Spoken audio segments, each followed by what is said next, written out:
Well, good afternoon. I'm Dr. David Ferriss with MaxWell Clinic, and I want to welcome you to today's group visit, which is entitled Introducing HeartMath, Applying Heart Rate Variability to Stress Reduction. At my last group visit back in July, I introduced the concept of heart rate variability, and we talked about a tool called First Beat, which allows us to use heart rate variability to access the autonomic nervous system and look at patterns of stress and recovery in individuals.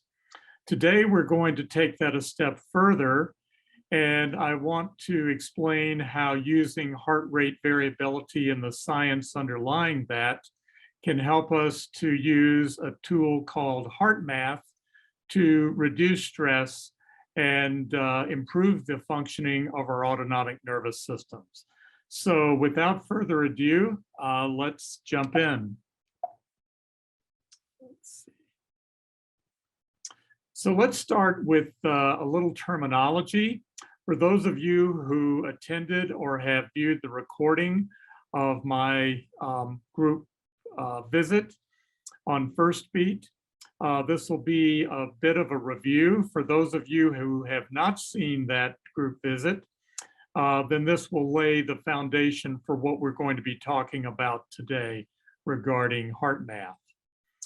So a couple of important terms.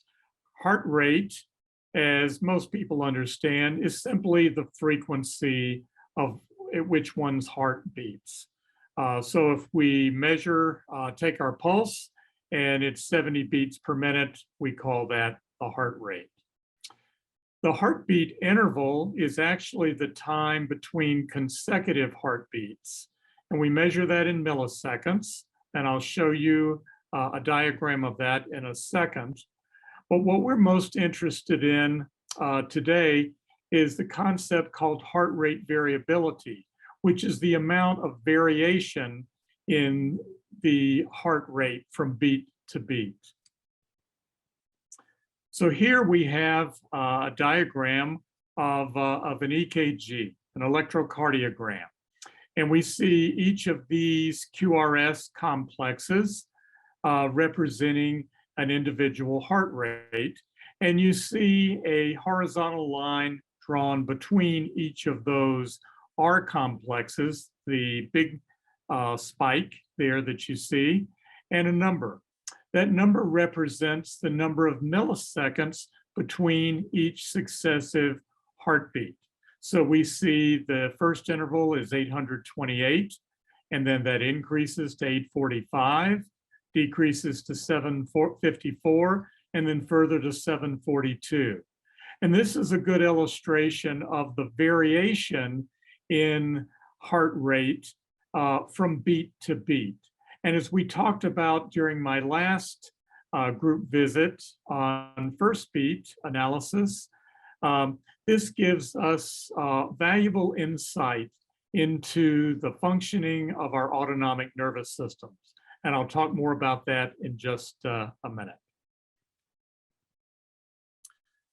So let's talk or review, for those of you who attended my last group visit, about heart rate variability and how it's a window into the body, specifically a window into the autonomic nervous system. The heart is reacting constantly to changing systems, to changing environmental factors, so that it can change the rate of the heart from moment to moment. And it does this by means of the autonomic nervous system and other physiological regulation systems. So if we've just said heart rate variability means the variation in time between consecutive heartbeats, and it actually contains a lot of information about the body's physiological status. Heart rate variability is closely regulated by the body. At rest and during relaxation, heart rate variability increases, whereas during different types of stress, heart rate variability decreases. There are many factors that affect heart rate variability. Some of those are age. We know that heart rate variability tends to decrease as we get older. It's related to physical fitness. The more fit we are, the higher that our heart rate variability tends to be, and our overall health status. We know that heart rate variability is higher in individuals who are healthier, who have less morbidity. So in general, high heart rate variability is considered a sign of a healthy heart and overall health. So again, it's a valuable window into our autonomic nervous systems. So the autonomic nervous system, this is the part of our nervous systems that is, in a sense, automatic. It controls those functions of the body, such as breathing, heart rate, digestion, that we don't have to think about. We don't have to make a volitional decision to move our hand or to stomp our feet. It's those automatic functions that the autonomic nervous system controls. And it has two branches, the sympathetic nervous system and the parasympathetic nervous system. We can think of sympathetic nervous system as being identified with fight or flight. It's with activation, with stress. We can think of the parasympathetic branch of the autonomic nervous system as relaxation, as recovery, helping the body to rest and recover. And as we talked during my last group visit on First Beat, that's most important during sleep, that we have a high, consistent level of parasympathetic activation so that the body is able to recoup from the day. It's able to repair damage within the body and get the rest and recovery that it needs. You'll recall during my last group visit on First Beat that we looked at a First Beat report, and you see there on the right of the screen a page out of that report. I'm not going to review that again in detail, but just to remind you that red on that 24-hour graph represented stress responses, that is sympathetic nervous system activation, whereas the green represents rest and recovery. It represents parasympathetic activation. And we saw when we looked at the First Beat analysis that it gives us a lot of insight into our levels of stress, our recovery, and whether we're exercising right, and whether that's enhancing our health. So with that as either a quick review or a quick foundation building for this webinar, let's talk about HeartMath. HeartMath has been around for, probably 30 or 40 years as an organization that is committed to helping individuals reduce their levels of chronic stress. And they've developed some innovative approaches to help individuals do this. It is a system to reduce stress and improve emotional well-being, and it does this by teaching 6 fundamental, simple mind-body techniques that anyone can learn and practice, and it couples that with some really innovative technology that I'm going to show you some pictures of in a few minutes that help educate and confirm for the individual that the simple mind-body techniques that they're learning to practice actually do change the physiological state of our bodies while we do that. And so that's the real, I think, uniqueness of HeartMath. HeartMath impacts a number of domains of health. It's been demonstrated by over, some 300 published scientific papers to do a number of things. There's an extensive body of research underlying not only heart rate variability, but also HeartMath and its effectiveness. We know that it helps reduce stress. In fact, used over time, it actually can help us reset the set points of our autonomic nervous system so that we are healthier, that there's a nice balance and interplay between the autonomic nervous system, between the sympathetic branch of the autonomic nervous system and the parasympathetic branch.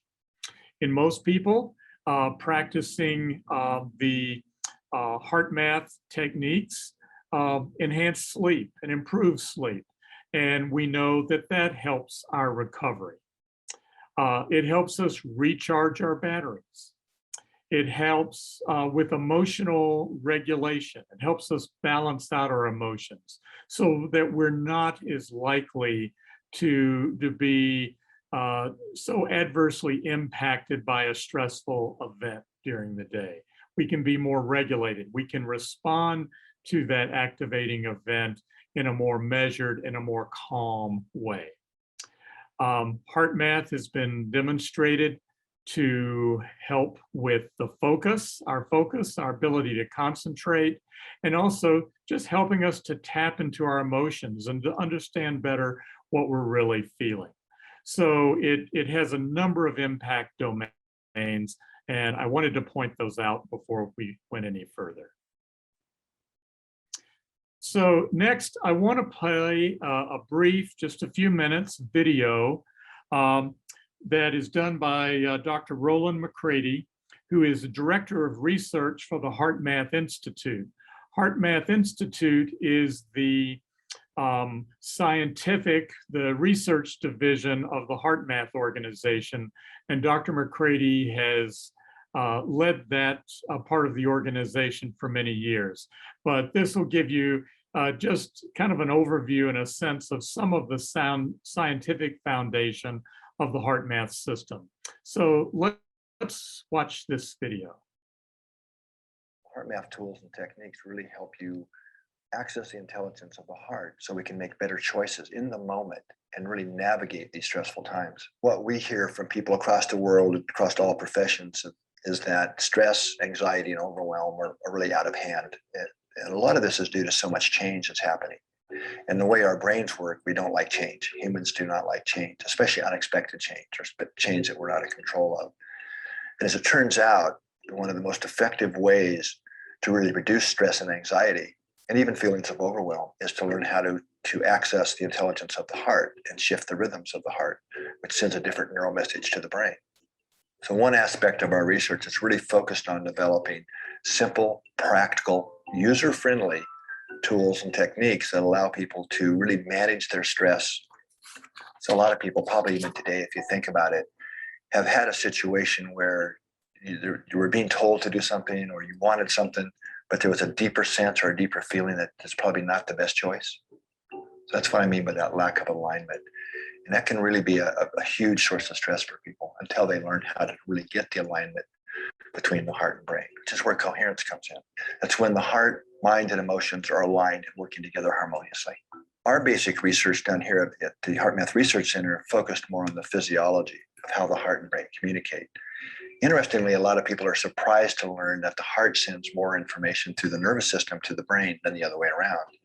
That sounds like some new discovery, but it's not. This has actually been known since the late 1800s. It's basic physiology. But this is important because the quality of these signals sent from the heart to the brain have profound effects on brain function, our mental clarity, even our emotional experience. So the brain is largely interpreting the signals from the heart to create how we feel. So this is why we focus on the heart so much, because if you can shift the rhythms of the heart, you can quickly improve brain function, reduce feelings of anxiety, stress, overwhelm, so on. But it takes a different doorway, the heart. So the HeartMath tools and techniques are really designed to shift the rhythms of the heart, which changes the ascending information from the heart to the brain, which is absolutely necessary in order to establish a new baseline.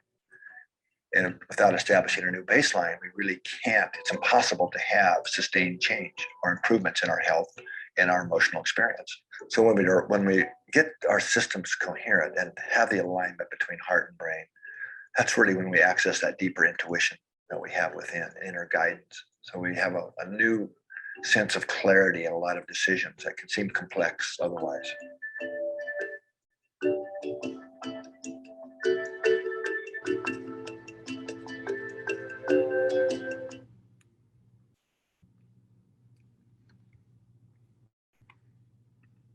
The HeartMath tools and tips. Oops. All right. So hopefully that was helpful in laying, giving you an idea of some of the scientific foundations of HeartMath. Dr. McCready in the video talked about the concept of coherence. And he talked about a pattern of frustration and one of appreciation. What we see here in these two graphs, the red one in the top and the blue one on the bottom, are patterns of heart rate variability during a high stress event. And on the top, and you can see how jagged, how ragged it is. And then on the bottom, which the blue graph has a sine wave appearance. It's uniform, it's consistent. And this is the concept of coherence, when our autonomic nervous system, the sympathetic and the parasympathetic branches are in sync rather than being out of sync. And it's the simple mind-body techniques that HeartMath teaches that allow us to shift into a state of coherence from one of incoherence. So next, I want to introduce two of these HeartMath mind-body techniques. The first is called heart-focused breathing. That's where we start. And it's a very simple technique. Many of you are familiar with deep breathing and the benefits of that, how it can really reduce our level of stress rapidly, because what it's doing is it's stimulating our parasympathetic nervous system. It's activating it so that we shift into a state of parasympathetic nervous system dominance. And it brings on that sense of well-being, of feeling more calm. So listen to this video. The individual here is going to explain heart-focused breathing, and then shifting from that into a HeartMath technique called quick coherence, which adds focusing on having an attitude of appreciation or gratitude for someone or something. So watch this and feel free to kind of practice along with this as she guides you through it. But this will give you a sense for two of the HeartMath techniques that we use with the HeartMath program. Quick coherence is a simple yet powerful technique that you can use to connect more deeply with your own heart and to connect more with the hearts of others. Let's try it together. First step is to focus your attention on the area of your heart. To shift your focus to the area of your chest or heart, pretend like your breath is flowing in through the area of the heart or chest and out through the area of the heart. Breathe a little more slowly, a little more deeply than you normally do, maybe to a count of 5 in and 5 out, but find a smooth, easy rhythm. Let's do it.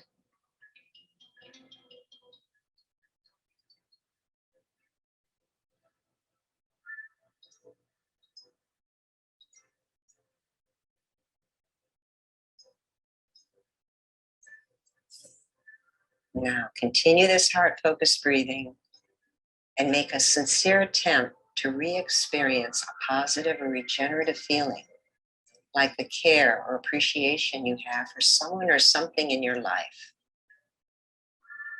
It could be a pet, a time in nature, a special place, an accomplishment, but feel that genuine feeling of love you have for someone, or care or appreciation. Or just focus on a feeling of calm and ease as you continue the heart-focused breathing.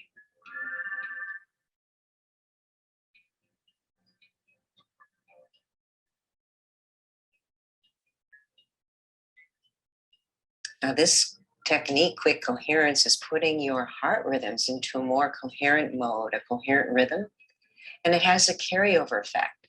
So as you move into your next activities or connect with someone, you can feel more heart connected, more centered.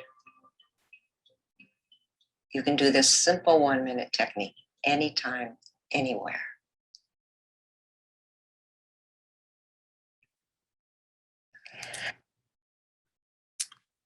All right, so hopefully that gives you an idea of just how simple some of these HeartMath mind-body techniques are.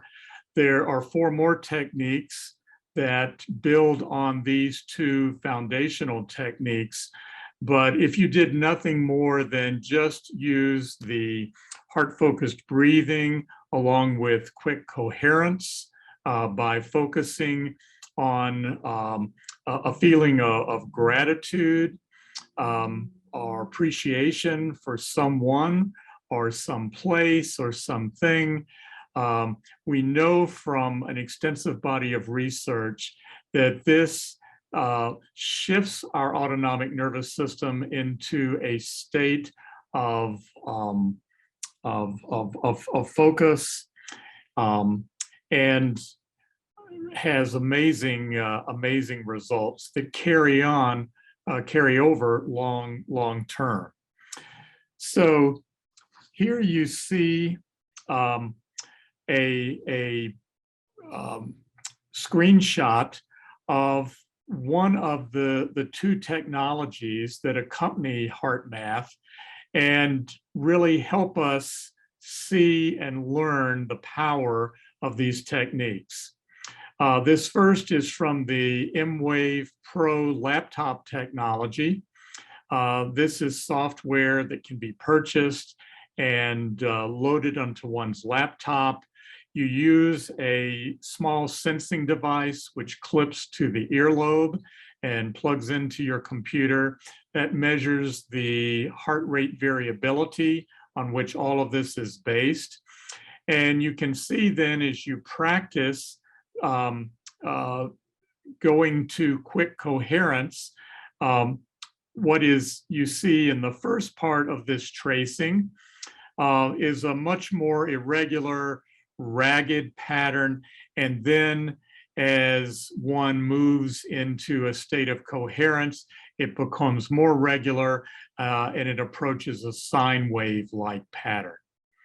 You also see displayed the amount of time you might do a tracing for, let's say, 5 minutes, and it shows you what percentage of time is spent in high coherence, which is the green thermometer, how much in medium or moderate coherence, which is the blue, and how much of the time is spent in low coherence. And this is simply to help the individual learning these techniques see their progress over time in increasing the amount of time spent in high and medium or moderate coherence, and trying to get the green, the high coherence, is as high as possible. So this can be tracked. You can do comparisons. There are also a number of other useful tools, a number of games that are included with the laptop technology that help you learn and practice these techniques. The second technology that is available to accomplish the same thing is the one that is most popular and the least expensive, and that's called the Inner Balance smartphone app. This is an app that can be downloaded to your smartphone, either iOS or Android-based smartphone systems. The app is free. And then what you have to accompany that is a sensing device. And you see that here to the left. This is a clip that clips onto the earlobe, so we can measure the moment by moment heart rate variability. This is the Bluetooth version, so it's a wireless connection that synchronizes with the app on the smartphone. And allows you to see in real time, just as in the laptop, but with the convenience of using your smartphone, when you actually shift from incoherence to a coherent state, and allows you to practice that. There are a number of other features in the smartphone technology as well. Again, the app is free and can be downloaded on your phone.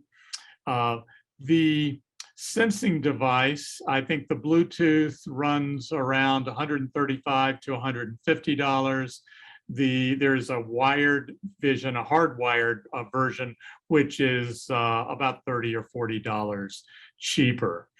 But both of these technology applications basically achieve the same thing. There are a few more bells and whistles and more capability on the laptop, but most people find the smartphone app to be the one of choice, the one that's easiest to use, and they can carry it with them and practice at different times during the day or in the evening when they get home. But these are useful tools to help promote and better synchronization between our autonomic nervous system and our parasympathetic nervous system. And what the research has demonstrated is that over time, for individuals who practice the HeartMath techniques consistently, preferably daily, but at least several times a week, over a period of weeks and months, they begin to reset their autonomic nervous system so that the times when they are not actually practicing that particular mind-body technique, the benefits carry over to the rest of the day. So these are powerful tools that help reduce stress and improve our overall quality of life. So that concludes what I had planned to talk about as a brief introduction to HeartMath. Again, building on the science of heart rate variability, which we diagnosed or we assessed through the first beat technology that we talked about in my previous group visit. And so you can think of this as the intervention piece of heart rate variability and actually applying that science to help improve our emotional regulation, our ability to handle stress much better, which means we're going to be thinking more clearly and living fuller, more satisfying lives. So I'm going to stop the screen share, and if you have any questions, please enter those in the Q&A section, and I'll try to answer as many of those as we have time to do.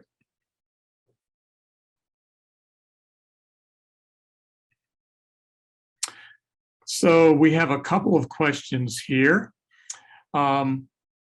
The first is saying from someone who's actually been doing HeartMath for a month or so now, which is terrific. He says, I tend to struggle on the inhale portion versus the exhale, so it's hard to maintain an even ratio.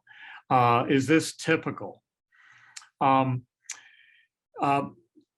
you first start using it, this may be the case. Actually, the laptop version and I think perhaps the handheld, I'd have to go back and check, actually have some pacers. And so that can be helpful. But just simply, account usually to about 5 of inhaling slowly and deeply, and then just trying to exhale at the same rate. You don't have to do this perfectly to get results, but you certainly want to try to balance the time that you spend inhaling and then exhaling. So that takes a little practice, a little work, but just try that and be patient with yourself. Second question is, I'd also be curious what sort of changes you've seen from your patients using the product. As I indicated earlier, there is an extensive body of published research that the HeartMath Institute has done, which demonstrates beneficial changes from using HeartMath.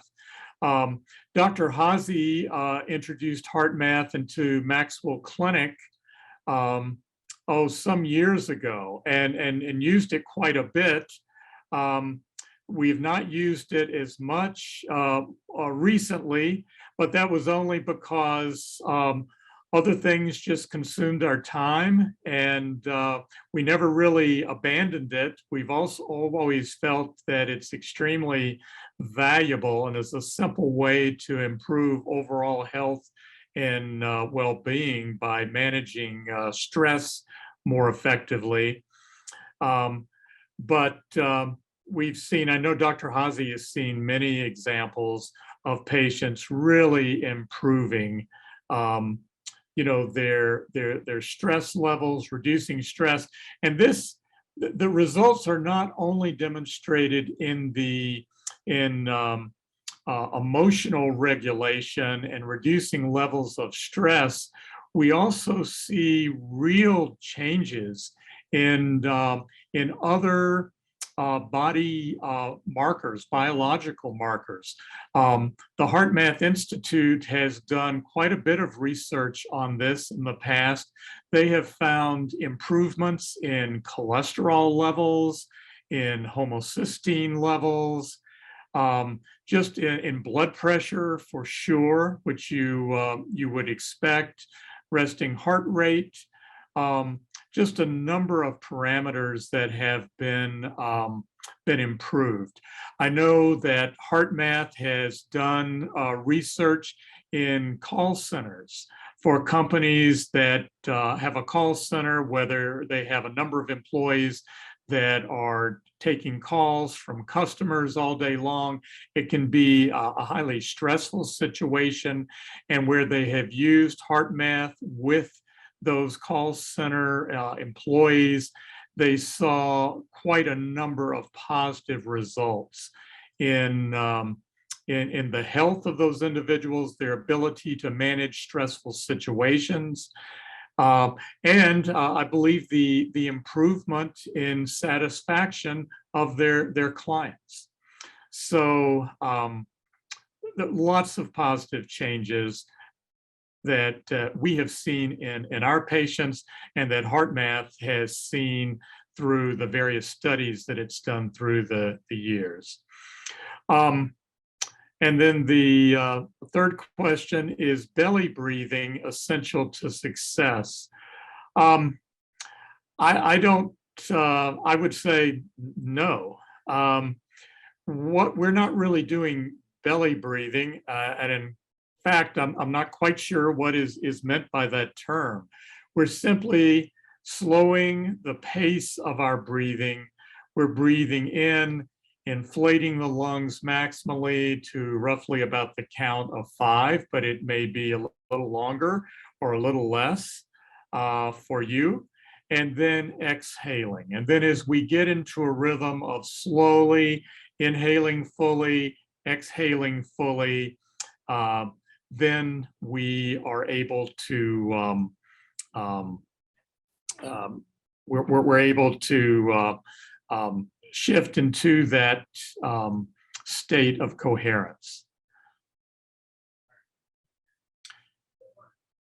And a follow-up question from this viewer is he's defining belly breathing as initiating belly before lungs and vice versa on exhale. That's not a technique that I've advocated or used. I'm not saying that it may not be helpful to some, but I'm really talking about breathing from the lungs. So those are the questions that we have. I want to thank you for your time today. I hope this has been helpful. As a clinic, we're in the process of working out details of how we can help make the HeartMath training and technology more accessible and easily accessible to MaxWell Care patients. And so more details will be forthcoming on that. But I hope you're intrigued by this application of heart rate variability, and you'll be willing to try it. We think it has great benefits. So thank you for your time, and I'll look forward to the next group visit when I get to address another topic. Thanks so much for your attention.